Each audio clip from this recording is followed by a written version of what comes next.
एक लड़की कार चला रही थी और पास में उसके पिताजी बैठे थे। राह में एक भयंकर तूफान आया और लड़की ने पिता से पूछा, अब हम क्या करें? पिता ने जवाब दिया, कार चलाते रहो। तूफान में कार चलाना बहुत ही मुश्किल हो रहा था और तूफान और भयंकर होता जा रहा था। अब मैं क्या करूं? लड़की ने पुनः पूछा। कार चलाते रहो, पिता ने पुनः कहा। थोड़ा आगे जाने पर लड़की ने देखा कि राह में कई वाहन तूफान की वजह से रुके हुए थे।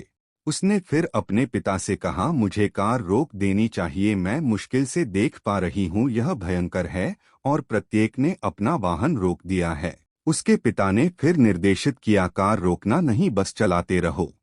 अब तूफान ने बहुत ही भयंकर रूप धारण कर लिया था, किंतु लड़की ने कार चलाना नहीं रोका और अचानक ही उसने देखा कि कुछ साफ दिखने लगा है। कुछ किलोमीटर आगे जाने के पश्चात लड़की ने देखा कि तूफान थम गया और सूर्य निकल आया। अब उसके पिता ने कहा, अब तुम कार रोक सकती हो और बाहर आ सकती हो।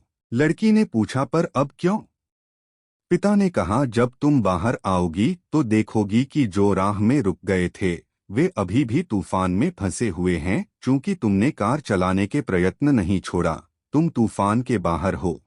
कठिन समय हर किसी के जीवन में आता है। मजबूत से मजबूत इंसान भी प्रयास छोड़ देते हैं, किंतु हमें प्रयास कभी भी छोड़ना नहीं चाहिए। निश्चित ही जिंदगी के कठिन समय गुजर जाएंगे और सुबह के सूर्य की भांति चमक आपके जीवन में पुनः आएगी, तो हमें निराश नहीं होकर डटे रहना चाहिए। Stay tuned for more videos. Please subscribe to this channel. Press like button if you like the video. Thanks.